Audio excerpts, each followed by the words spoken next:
up, you guys? Marty Schwartz here with Marty Music. Going to break down some Hendrix chord embellishments right now. I'm going to use two devices like I did in the intro and show you how and why they work.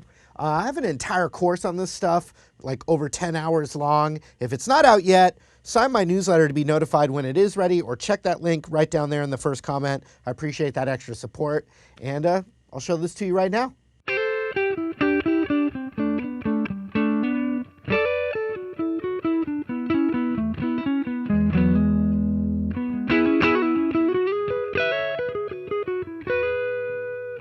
So I'm going to show you how you can build those ideas and how to think about it.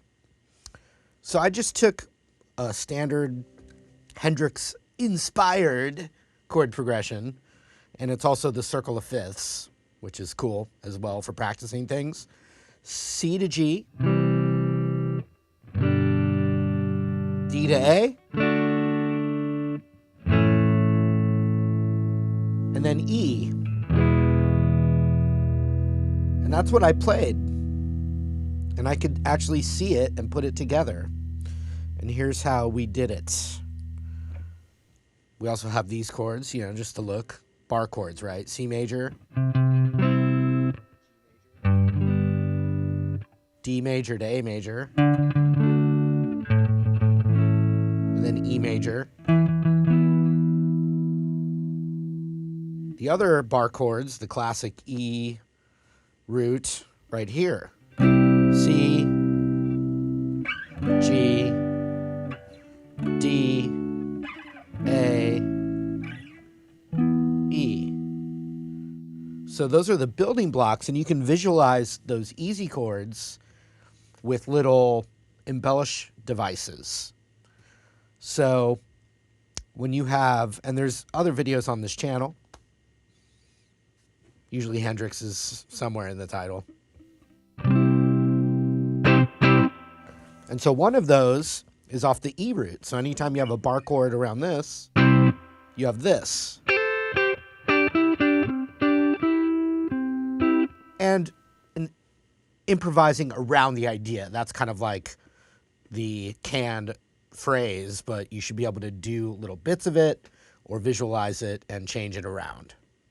And so you see that, but instead,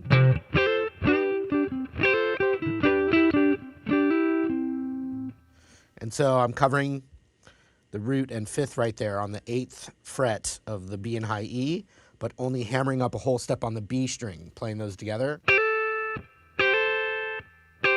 Back to that little plant right there.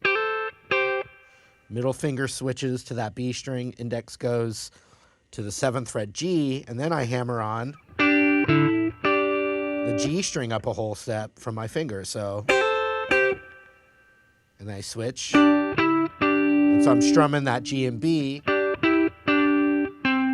then I'm hitting that 10th fret D string, which is the root again, that C, and then back to that G, and when you hammer that, that's the major third of a G major chord. Feels very resolved.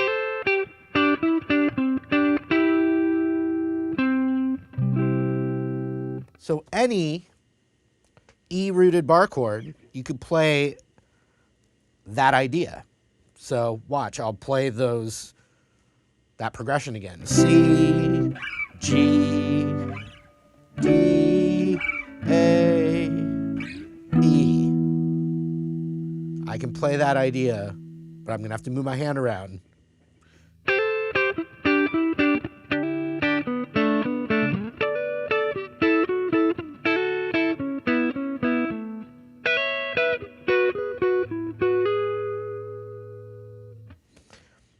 Now here, this next time, I'm going to play bits of it.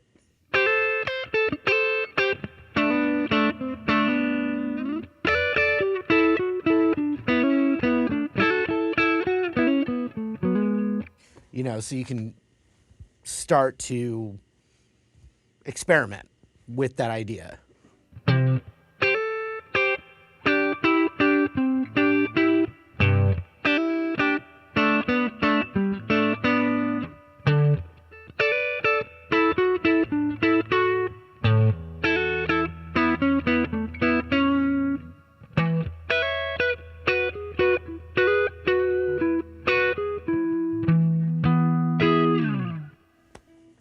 So the other one, though, in the intro and right what I played in the beginning was also very popular Hendrix chord, and John Frusciante uses it, and John Mayer uses it.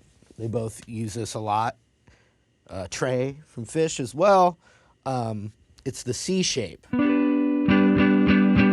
So just like your index finger being the capo and then forming a C major chord.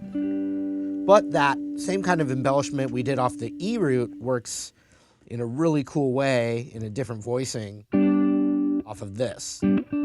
So what I was just playing there was that shape for a G major chord. You can find the root on the B string. So that's a G note right there, the 8th fret, or the 10th fret, A string is a G note. Bar across there, get that ring finger down on the 9th of the D. But that's a little cumbersome. I usually play this and I don't even worry about that A string. So that means I don't have to bar it either. So I'm just barring across here. Gives my pinky freedom now. It's easier to voice. Plus, you don't need the root. And you can hammer that G string and the D string whole step up. Hit that root, which is 10th fret A, and then back to. So that's a G major right there.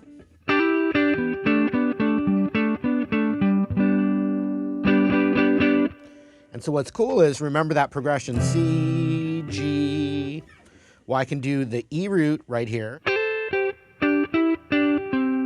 And as I feel the chord change, I can see there's some similar things going on. And I can go into that shape.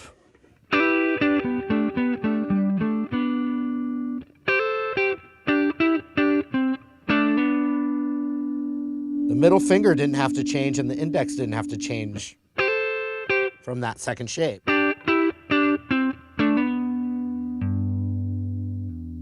And then what's cool is D to A is the same thing up a whole step.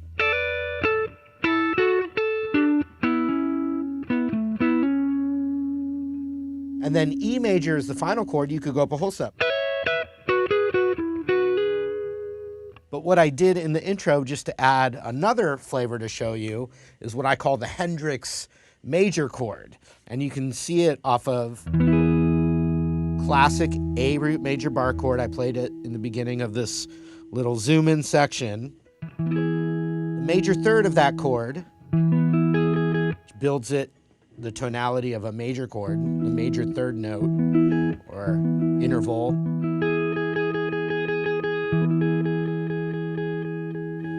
Is a G sharp. So that same G sharp's right here on the 11th fret of the A string. So if I don't need to bar it anymore, and then I bar up a whole step, I'm still covering that part, but now with my index finger, and then I cover the A string on that 9th fret so I can hammer the major third. Been doing in the other embellishments, but so that's the classic.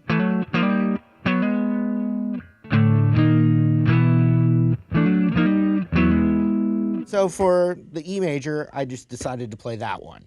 And then what was fun is I'm still kind of staying in that same spot. So if I just, real classic, play the cowboy chords of the progression.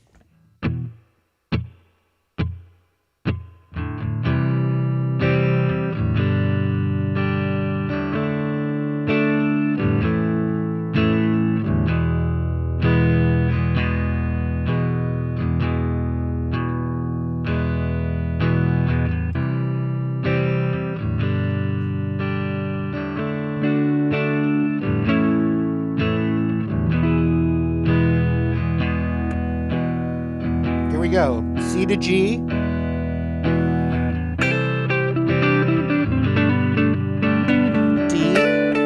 A, to E, the E Hendrix.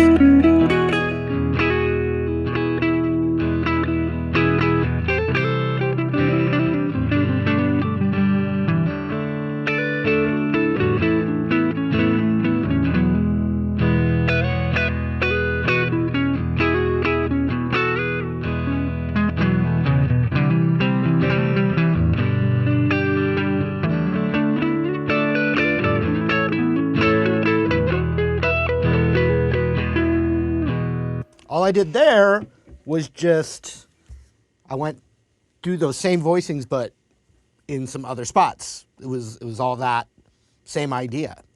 I threw in a Hendrix major for C, like that. So you could do that.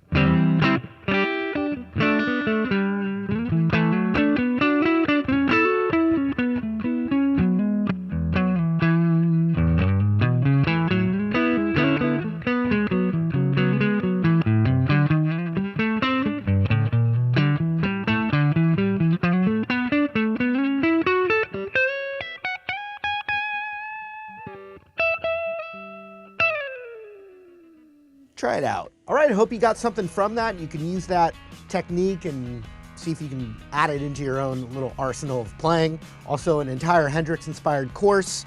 Check that link down there. If it's not out yet, you can sign my newsletter to be notified when it is ready. Thanks for that extra support. Hope to see you again soon. Take care.